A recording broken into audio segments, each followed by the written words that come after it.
그 자본주의의 그 물질과의 결탁, 이것을 하나님이 가장 미워하시죠. 만모니즘. 교회가 결국 타락이 뭐예요?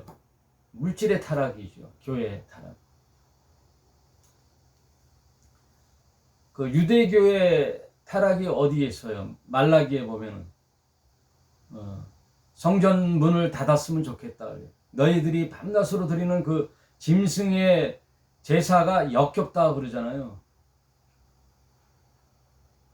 그 대제사장의 그룹이 자본과 이 물질에 결탁되어 종교의 본질은 사라지고 하나님을 신앙하는 본질은 사라지고 그들의 체계가 물질과 결탁된 그런 체계, 마모니즘 체계, 그들의 그 카르텔, 이 종교 체계를 하나님이 극도로 미워하는 거죠. 결국 그래서 모든 종교는 물질의 타락이에요. 오늘날 교회도 마찬가지죠. 여러분, 타 종교든 다 똑같아죠. 불교에 가면 그들의 지도자들은 오히려 신도들은 신실한데 지도자들의 가끔 그 PD 수첩이나 이런 거 보면은 엄청난 그 도박을 하는 걸 보잖아요. 꼭 무슨 뭐 어떠한 그 제가 지명한 종교를 얘기하는 그렇고요. 어떤 종교든 마찬가지예요. 종교 지도자들을 보면은 많은 물질의 타락이 있잖아요. 어떤 종교 체제는 어린아이의 성추행을 해결하는데 1년에 예산이 2조가 들어간다 그래요. 전 세계에 퍼져 있는 그들의 그런 종교의 문제, 재판에 변호사를 쓰기 위해서 그들에게 쓰는 돈이 어마어마하다 그래요. 뭐 잘못된 뭐 가짜 뉴스도 될 수 있겠지만 많은 부분 양보하더라도 너무나 타락했던 걸 알 수 있죠. 개신교는 저도 목사니까 말할 수가 있죠. 많은 부분 물질의 자유한 종교 체제가 없어요.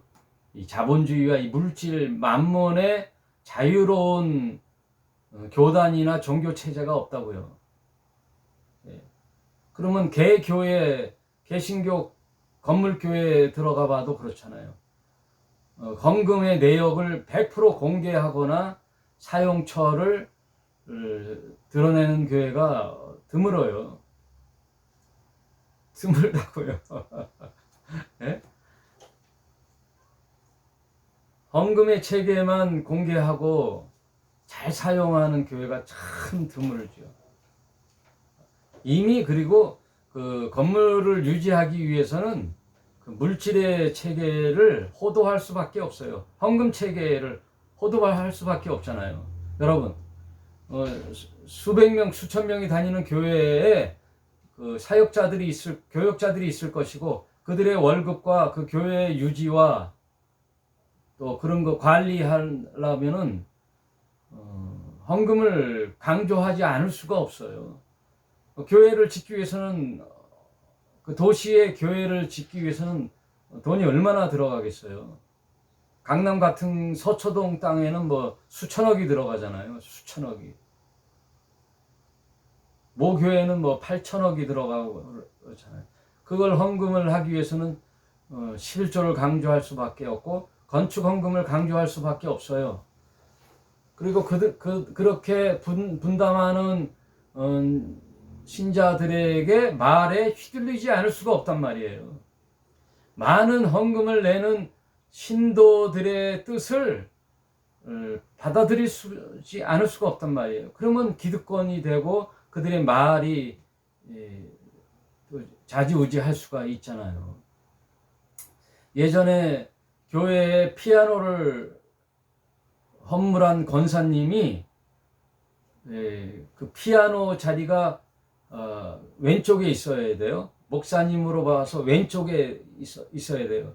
그런데 여러 가지 면으로 봤을 때 이 피아노가 오른쪽에 와야 되는데 교회 구도상 그 피아노를 헌물한 권사님의 눈치가 보여서 이걸 움직이지 못해요. 움직였다간 권사님이 기분이 안 좋으니까. 그런 얘기가 있어요. 저도 들은 얘기인데 그러면 이 피아노를 여기까지 옮기려면 어떻게 해야 되겠어요? 고민하다가 담임 목사가 어떻게 했어요? 30cm씩 옮기는 거예요. 30cm씩 30cm씩 조금씩 하다가 그게 1년이 걸렸어요. 1년이 걸려가지고 그러니까 조금씩 옮겨가지고 과장된 얘기겠지만 결국은 이제 오른쪽에 옮겼는데 목사님 뜻도 되고 권사님도 눈치 못 채고 그게 뭡니까? 그거를 한 일화로 이제 우스갯소리로 얘기했습니다만 돈의 자유로운 교회가 아주 찾기 힘들어요. 돈의 자유로운 목회자 찾기가 드물죠. 그러므로 모든 헌금으로부터 자유해야 되겠어요. 그 얘기를 하려고 하는 게 아니라 결국은 어떻게 해요? 무너졌도다 큰 성 바벨론이요. 이 사탄의 세력들은 이제 무너지는 거죠. 하나님의 경고는 뭐예요? 어서 거기서 내 백성아 나오라 하는 거거든요. 소돔과 고모라에서 거기서 나오라는 거예요. 네? 여러분 거기서 나오는 거예요. 오늘 큰 교회, 대형 교회의 체계가 어떻겠어요? 나는 나름대로 거기서 믿음을 잘 지켜야지. 그리고 나는 담임 목사보다도 그들의 관계가 중요해. 아니에요. 거기서 속히 나와야 되는 거예요. 거기서 그들의 종교 체계에 일조하는 거예요. 어쨌든 내가 거기에 헌금을 낼 거 아닙니까? 어쨌든 그들의 예배에 동참할 거 아닙니까? 아무튼 성경을 비추어 보아 영 아니다 하고 싶을 때는 빨리 그곳에서 나오는 거예요. 내 백성아 거기서 나와 그 죄에 참여하지 말고 그의 받을 재앙들을 받지 말라. 그들과 함께 받을 재앙에서 빨리 나오라는 뜻이죠. 아무튼 그가 어떻게 자기를 영화롭게 하며 사치하였든지 그만큼 고난과 애통을 갚아주라. 그가 마음에 말하기를 나는 여왕으로 앉은 자요 과부가 아니라 결단코 애통을 당하지 아니하리니. 지금 부자들과 그런 종교체계와 기득권자들은 전혀 몸에 와 닿지 않을 거예요. 그들은 그 심판을 받지 않는다라고 자만하고 있죠. 그러나 이런 일들은 오랜 시간 하나님 심판하지 않아요. 하루 동안에 일어날 일이에요. 여러분 지금 사탄의 체계에 무너졌다 이 무너짐이 얼만큼 지속되느냐? 단 하루에 일어나는 일이에요. 18장 8절. 그러므로 하루 동안에 그 재앙들이 이르리니 곧 사망과 애통과 흉년이라. 그가 또한 불에 사르리니 그를 심판하신 주 하나님은 강하신 자이심이라. 하나님은 심판할 때 심판을 질질 끄는 게 아니라 그냥 하루에 폭망한다는 거예요. 소돔과 고모라도 하루에. 그의 조짐은 오랜 시간 조짐이 있었지만 무너짐은 하루에 무너지는 거예요. 하루에.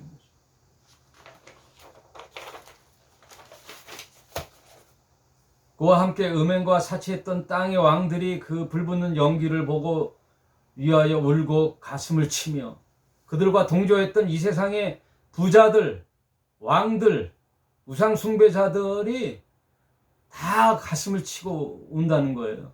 그 고난을 무서워하여 멀리 서서 가로되 화 있도다 큰 성 경고한 성 바벨론이여 일시간에 내 심판이 이르렀도다 하리로다.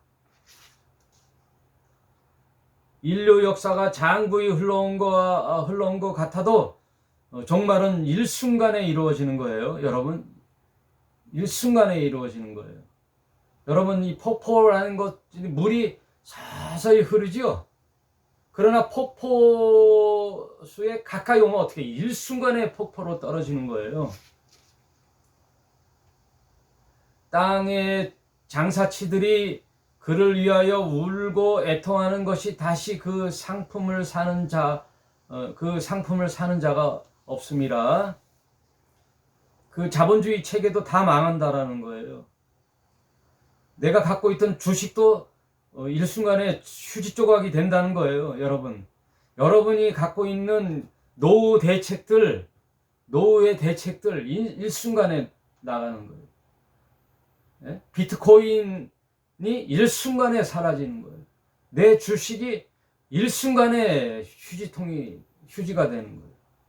내가 든든하게 생각했던, 여기서 성경은 뭐라요? 장사치로 상고라고 얘기하잖아요. 장사꾼들.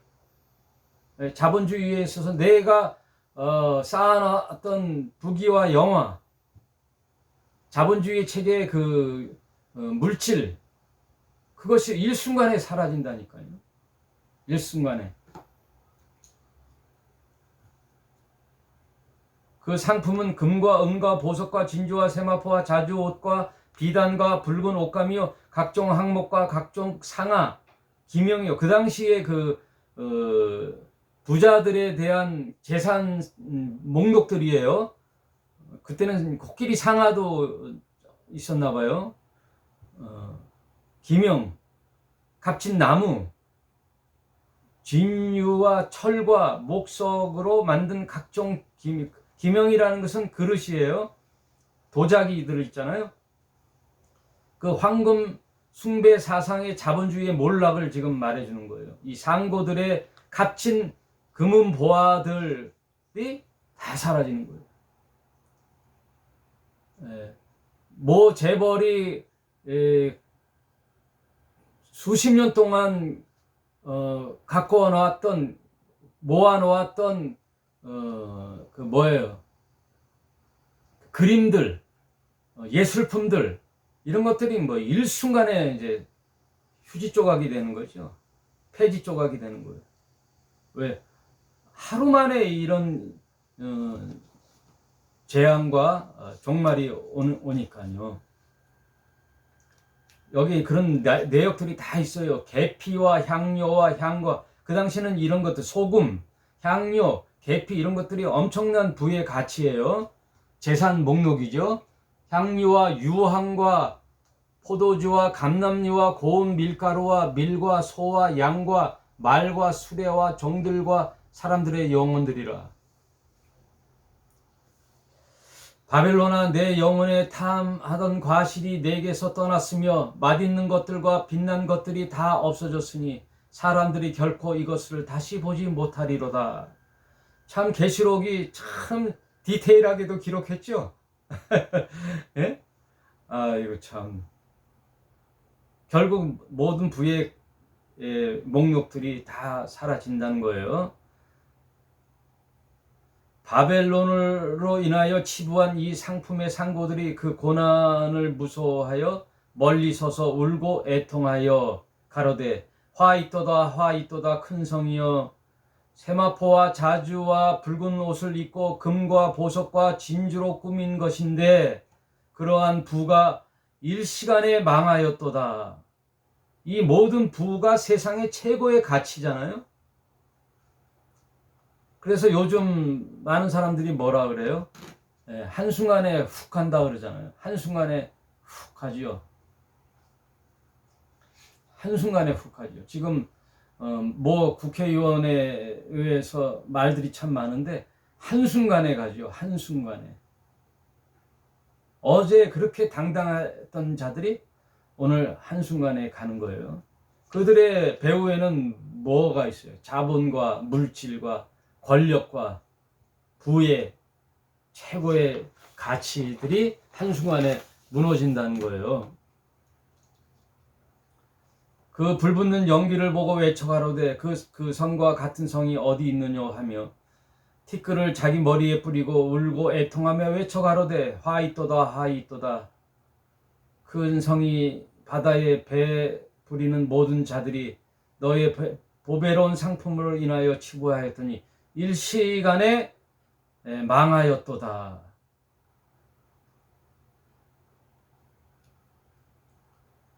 그 당시에 부의 상징들은 막 바다에 그렇게 뭐 보트들, 유람선들 그런 건가 봐요. 18장 20절에 하늘과 성도들과 사도들과 선지자들아 그를 인하여 즐거워하라. 하나님이 너희의 신원하시는 심판을 그에게 하셨음이라 하더라. 그들의 그 부와 종교 체계로 인하여 수많은 사람들이 고통을 받고 순교를 받았잖아요. 인류 역사에. 그들의 신원이 결국 그들의 보응으로 하나님께서 갚아주신다라는 거예요. 이에 한 힘센 천사가 큰 맷돌을 가진 돌을 들어 바다에 던져 가로되 큰 성 바벨론이 이같이 몹시 떨어져 결코 다시 보이지 아니하리로다.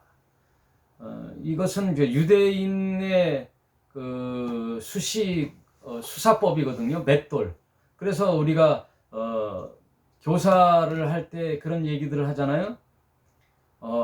어린아이를 잘못 가르치면 차라리 연자 맷돌을 목에 메고 바다에 던지는 게 낫다고 하잖아요. 잘못 가르치는. 그래서 그 교사의 위중함을 얘기하는 거죠.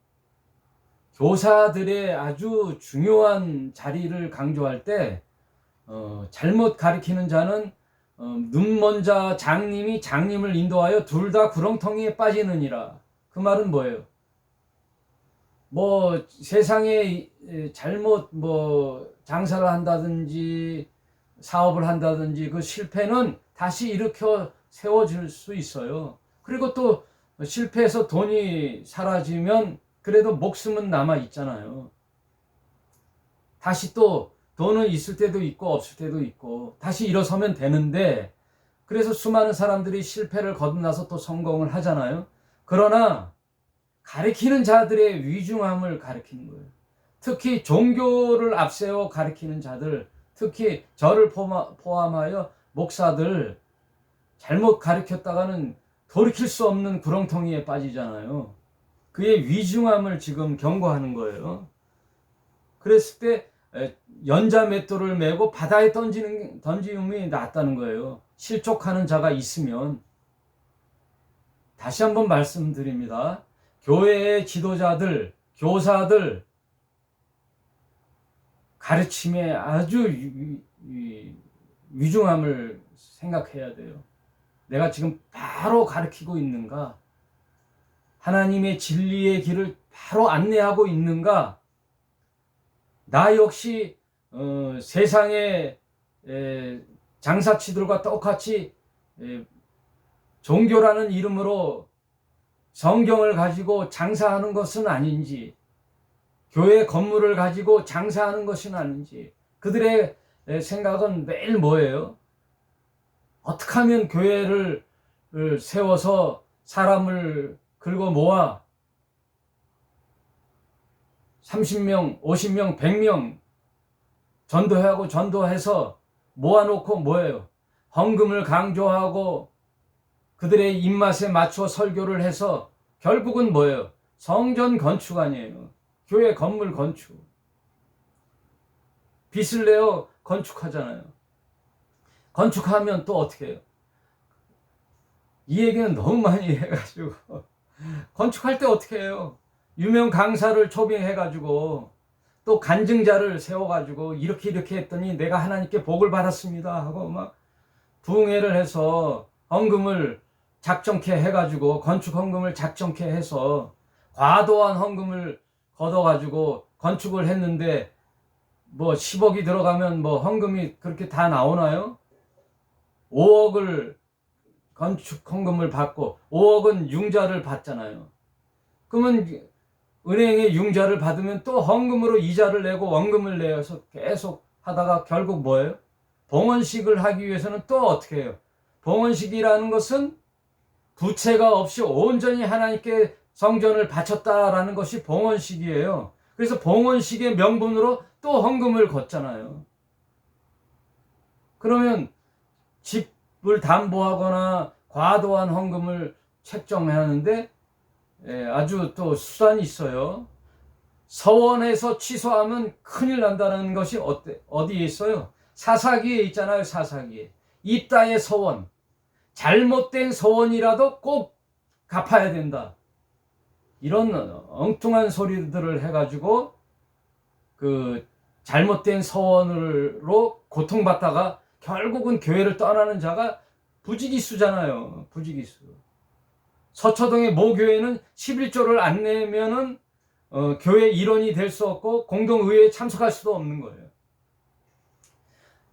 안수 집사나 장로가 되려면 또 과도한 헌금을 내야 직분을 주는 것. 이런 것들이 비일비재하잖아요. 이런 하나님의 엄중한 경고를 어떻게 감당하려고 그러는지 모르겠어요. 교회 목회자들이요, 지도자들이요, 교사들이요, 어떻게 하나님의 심판을 감당할지 저를 포함해서 경각심을 가져야 되지 않을까요? 참 심각한 때가 됐습니다. 네.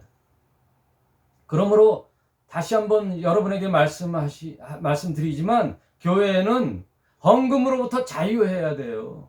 헌금으로부터 자유해야 돼요. 그리고 모든 어떠한 종교의 의식과 체계로부터 자유해야 돼요. 네. 그게 명분이 되어 우리를 올매맬 수가 없는 거예요. 그래서 주일은 어떻게 보면 한편 아름다운 일이지만 성수주일은 악한 거예요. 11조는 악한 거지만 그걸 의무화했을 때 11조라는 것은 나름 또 의미는 있지만 이것이 의무가 됐을 때는 악한 거가 되는 거예요. 모든 이런 요구가 헌금이란 자체도 일천번제는 아주 악한 헌금 체계고요. 그리고 오로지 성전 건축, 교회를 그래서 성전하는 것이 참으로 그 의도는 악한 거예요. 예를 들어 우리가 모여서 성경을 나누고 하는 공간이 필요하다 할 때는 나름 100번 양보해서 의미가 있어요. 그러나 그것을 성전이라 하고 그 성전을 건축해야 한다는 것은 참으로 악한 의도가 있는 것입니다.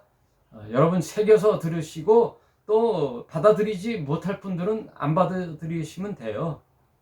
아무튼 지금 사단의 종말 체제의 이 마귀 체계를 공부함으로 인해서 우리가 받아들여야 할 것은 그들로부터 빨리 나오라는 거예요. 여러분이 잘못된 이 종교의 가르침을 빨리 버려야 돼요. 그동안 내가 들어왔던 기존 교회, 기성교회에서 들어왔던 것들에 대해서 잘못된 것은 빨리 버려야 되는 거예요. 저도 목사입니다만 제가 그동안 신앙은 40년, 목회는 20년 가까이 했지만 내가 잘못 생각했던 것은 빨리 버리는 게 나를 살리고 또한 신자들을 살리는 거예요. 여러분, 이것처럼 위중한 긴박한 것이 없어요. 빨리 버려야 되는 거죠. 여러분도 그동안 수십 년 신앙생활을 했음에 있어서 잘못 생각하고 있는 것을 빨리 버리셔야 됩니다. 그리고 이제 내 신앙을 잘 점검해야 돼요. 내가 주 안에 있는지 주 밖에 있는지 내 신앙이 바로 서 있는지를 늘 점검하셔야 됩니다. 아셨죠? 교회 조직이 중요한 게 아니에요. 내가 하나님 앞에 바로 섰느냐 안 섰느냐. 목사고 뭐고 직분이 관계가 없어요. 모든 것 버리고 내 개인이 하나님 앞에 바로 서 있는지 안 서 있는지 바로 점검해 보시기 바랍니다. 이제 18장 마지막이 됐죠. 이 맷돌이라는 것이 이 유대인들을 이스라엘에게는 트라우마가 있어요. 어떤 트라우마? 삼손 딜레마가 있어요. 삼손 딜레마. 사사 시대에 있었던 삼손이라는 사사가 있었잖아요. 이 삼손이 영화로도 나왔지만 삼손이 나중에는 그 눈도 다 빼앗기죠. 머리도 잘리고 그러다가 최후는 장님이 되어 이방인들의 희롱 조롱거리가 되면서 맷돌을 돌리는 그런 장면이 나와요. 그랬을 때 이스라엘 백성들에게는 그 사사 조상들의 이야기를 통하여 말하자면은 사사기의 흑역사죠. 그 삼손 딜레 트라우마가 있어요. 그러니 이 맷돌이 상징하는 바가 뭐예요? 등불 23절 등불빛이 결코 다시 내 가운데서 비치지 아니하고 신랑과 신부의 음성이 결코 다시 내 가운데 들리지 아니하리로다. 너희의 상고들은 상인들 장사치들은 땅의 왕족들이라 내 복수를 인하여 이게 무당 복술은 무당 우상의 무당 체계죠. 그들로 인하여 만국이 미혹되었도다. 지금 뭐 장사하는 사람들, 사업하는 사람들, 정치하는 사람들 다 어디 가요? 무당들에게 점치는 자들에게 가서 점을 치잖아요. 그 미래에 대해서 궁금한 거죠. 미래에 대해서 불안한 거죠. 마지막 절을 읽겠습니다. 선지자들과 성도들과 및 땅 위에 죽임을 당한 모든 자의 피가 그 성중에 보였느니라 하더라. 그 순교자의 피가 신원을 이룰 때가 있다라는 거예요. 여러분, 그동안 지금 17장, 18장을 통하여 하나님께서 이제 경고하는데 이제 결론을 내겠습니다. 큰 교훈이죠. 이 마귀 체계는 이제 무너지고 최후를 보게 될 것인데 여기에 함께했던 모든 물질 세계 체계들, 종교 체계들, 이 종교 체계도 세상의 권력과 자본주의 체계와 결탁하는 거잖아요. 세상의 모든 종교의 타락이 뭐예요? 세상의 권력과 자본의 결탁이잖아요. 그래서 늘 예수님이 복음서에서도 경고한 게 뭐예요? 헤롯의 누룩을 조심하고, 이건 뭐예요? 세속의 정치 체계, 그리고 바리새인의 누룩을 조심하라. 이건 뭐예요? 잘못된 그 종교 체제. 그러니까 종교 체제와 정치 체계가 물질의 논리의 자본주의 체계로 인하여 결탁하는 거. 그들도 한 몸이 되어 하나님을 대적하는 그런 세계 속에 최후를 맞게 된다. 이거죠. 하나님의 진노의 심판이 임하게 된다. 그러므로 그들의 견고했던 성이 단 한순간 하루 만에 와르르 무너지는, 마치 다니엘서 보면은 금신상이 있지요. 금, 은, 동, 철과 흙의 신상이 뜨인 돌이 날라와 발을 치매 그 신상이 한순간에 와르르 무너지잖아요. 그 뜨인 돌이 뭐예요? 그리스도를 상징하는 하나님의 심판이 이르러 와르르 무너지는 거거든요. 그 와르르 무너지면서 19장에 주님이 백마를 타고 이 땅에 지상 재림하여 그 그리스도의 통치의 나라가 임하게 되는 겁니다. 예, 다음 시간에 이제 19장을 강의하면서 주님의 지상 재림을 강의하도록 하겠습니다. 여러분, 오늘 말씀을 잘 마음에 새기고 모든 자본주의 체계와 물질 우상 숭배로부터 하나님의 신실한 종들이 다 되시기를 주님의 이름으로 축원함을 드립니다. 감사합니다.